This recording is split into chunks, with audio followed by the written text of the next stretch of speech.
Perubahan di sekolah dapat diinisiasi oleh pihak luar.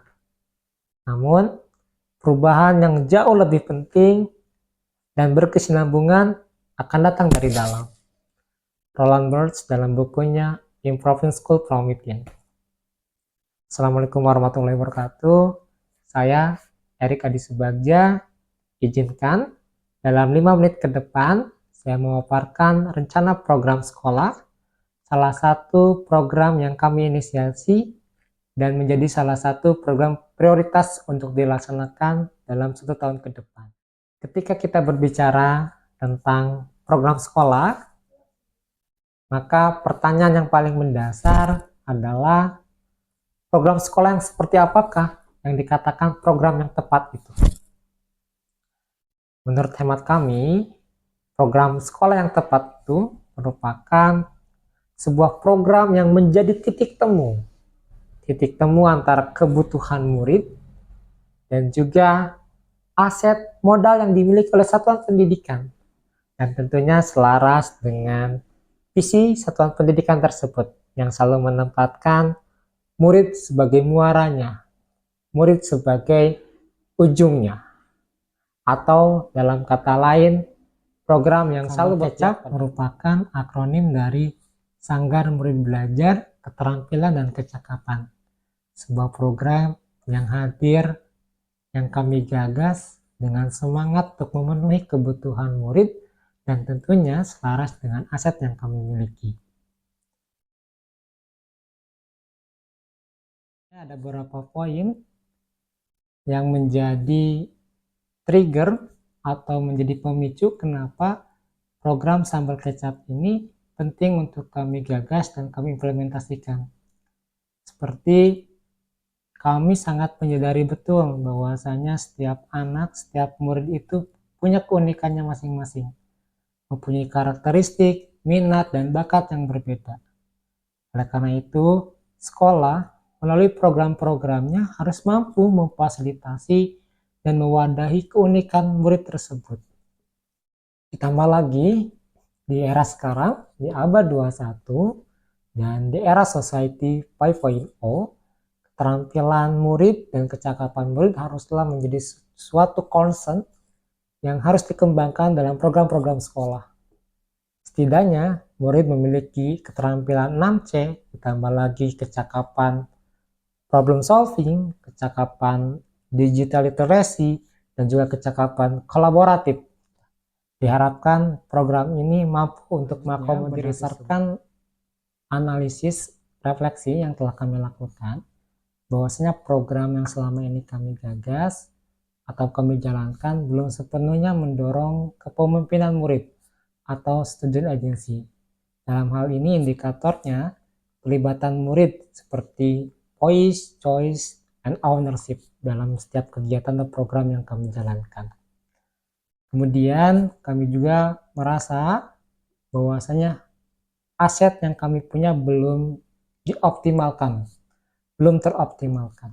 Sehingga program sambal kecap ini menjadi suatu momentum untuk mendorong kepemimpinan murid, juga untuk mengoptimalkan asetnya. Kami izin menyampaikan bahwa kegiatan intrakurikuler, kokurikuler, dan juga ekstrakurikuler merupakan suatu puzzle yang saling melengkapi dan menyempurnakan untuk mewujudkan murid-murid kita yang mempunyai keterampilan dan kecakapan sehingga mereka mempunyai karakteristik seperti profil pelajar Pancasila. Ada beberapa tujuan utama dari program sambal kecap.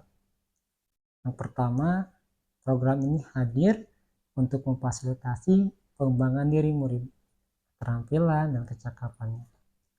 Kemudian diharapkan mampu menciptakan ekosistem atau lingkungan yang mampu mendorong kepemimpinan murid.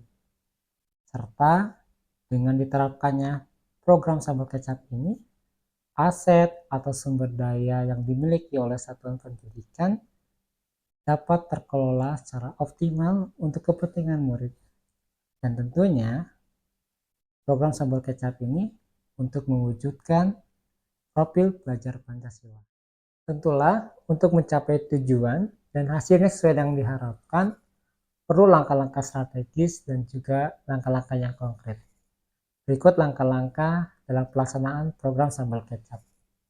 Yang pertama, kami melakukan identifikasi kebutuhan murid dengan pelibatan murid secara aktif di dalamnya. Dalam hal ini, pelibatan suara, voice, pilihan, choice, dan ownership dari murid, baik secara langsung maupun tidak langsung. Hasil analisis kebutuhan murid tersebut kami diskusikan dengan pimpinan, dengan Bapak Kepala Sekolah, serta kami juga mendiskusikannya dengan rekan sejawat melalui kegiatan Kombel, Komunitas Belajar, yang kami namakan Kombel Seni Juara. Di situ kami berdiskusi, bertukar pikiran, memetakan kebutuhan, kemudian kami juga memetakan aset yang kami miliki. Sehingga diharapkan adanya titik temu antara kebutuhan murid dengan apa sumber daya yang kami miliki. Sehinggalah jadikanlah itu sebagai selanjutnya yaitu terkait konsep atau strategi yang harus dilakukan di dalam sanggar. Setidaknya ada 3 poin utama, yaitu satu, di setiap sanggar itu harus menggunakan yang namanya siklus inquiry, yaitu dimulai dari refleksi awal, kemudian dilanjutkan dengan membuat perencanaan, lalu diimplementasikan, kemudian dievaluasi, begitu seterusnya. Kemudian poin yang kedua, di setiap sanggar diperlukan yang namanya atau dibutuhkan fasilitator, atau kita sering menyebutnya sebagai mentor utama dan juga mentor tamu. Apa bedanya mentor utama dan mentor tamu? Mentor utama itu ya berasal dari GTK internal di sekolah kami. Sedangkan mentor tamu itu pihak-pihak yang kami undang untuk menjadi mentor atau pemateri atau fasilitator yang di luar di GTK di sekolah kami gitu. Nah, yang poin yang ketiga itu sanggar itu harus mempunyai semangat kemitraan. Karena itu langkah selanjutnya yaitu kami melakukan yang namanya kemitraan atau membuat kerjasama kolaborasi dengan berbagai pihak seperti orang tua, wali murid, masyarakat sekitar, komunitas praktisi, lembaga-lembaga pemerintah atau instansi pemerintah gitu. Untuk apa? Untuk terlibat aktif mensukseskan tahapan selanjutnya yaitu pemilihan sanggar oleh murid. Nah, pada tahapan ini murid diberikan ruang dan kesempatan seluas-luasnya untuk menyuarakan dan memilih sanggar mana yang ingin mereka masuki gitu. Sehingga diharapkan tumbuhnya rasa memiliki terhadap kegiatan sambal kecap ini. Nah, setelah itu di setiap pelaksanaan kegiatannya, selain siklus inquiry tadi juga harus memperhatikan tadi VCO, voice, choice, and ownership. Setiap tanggal 9 untuk tiap bulannya itu akan dilakukan yang namanya kegiatan sambal kecap siap saji, di mana itu momen setiap sanggar mendemonstrasikan, mempresentasikan atau menggelarkan hasil belajar selama di sanggar. Langkah-langkah tersebut semakin menguatkan kolaborasi dan sinergitas antara pihak sekolah dengan pihak-pihak terkait lainnya seperti orang tua, wali murid, masyarakat, komunitas praktisi, dan instansi-instansi pemerintah. Selain itu juga ya jelas upaya langkah-langkah tersebut sebagai sebuah upaya agar tujuan dari program sambal kecap ini dapat tercapai dan hasilnya sesuai dengan apa yang diharapkan. Sambal kecap ini merupakan program ekstrakurikuler yang terintegrasikan dengan program kokurikuler, di mana yang menjadi targetnya yaitu seluruh murid, mulai dari kelas 7, 8, dan 9. Dan seluruh warga sekolah, mulai dari pimpinan, Bapak Kepala Sekolah, sampai penjaga sekolah, itu ikut terlibat dalam struktur kegiatan. Selain itu juga dengan semangat yang tadi kami sampaikan, semangat kemitraan, kami juga menjalin kolaborasi atau kemitraan dengan berbagai pihak, seperti orang tua wali murid, masyarakat, komunitas praktisi, instansi pemerintah untuk terlibat aktif mensukseskan program sambal kecap ini. Salah satunya yaitu dengan menjadi mentor tamu. Kapasitas yang dimiliki oleh sekolah dalam kaitannya mendukung kegiatan program sambal kecap ini, kami mungkin menyebutnya dengan aset atau modal yang dimiliki sekolah. Setidaknya kami memiliki 7 modal aset, mulai dari modal manusia sampai ke modal politik. Kami memiliki itu semua untuk mendukung mensukseskan program sambal kecap. Seperti misalnya di modal manusia, GTK kami memiliki komitmen dan juga kompetensi yang cukup untuk mengembangkan program ini. Kemudian dari segi modal sarana prasarana pun cukup ada, bisa dijadikan sebagai aset untuk dioptimalkan untuk mendukung program sambal kecap. Sampai ke modal politik, kami memiliki pimpinan yang mempunyai political will, kebijakan yang memang selalu berpihak kepada murid. Kami akan melakukannya secara kolaboratif. Artinya, kami akan melibatkan semua pihak yang terkait. Tidak hanya unsur GTK sebagai mentor utama atau fasilitator utama, tapi juga kami akan memberikan ruang yang sama kepada mentor tamu dan tentunya kepada murid untuk terlibat aktif dalam proses evaluasi ini. Murid diberikan ruang dan kesempatan untuk memilih caranya menyampaikan evaluasi, bisa secara langsung maupun melalui angket.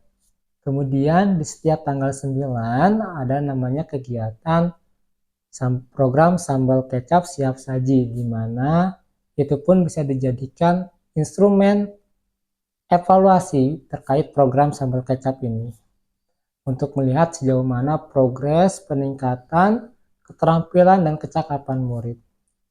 Kemudian setelah kita dapat data, kami akan menganalisisnya.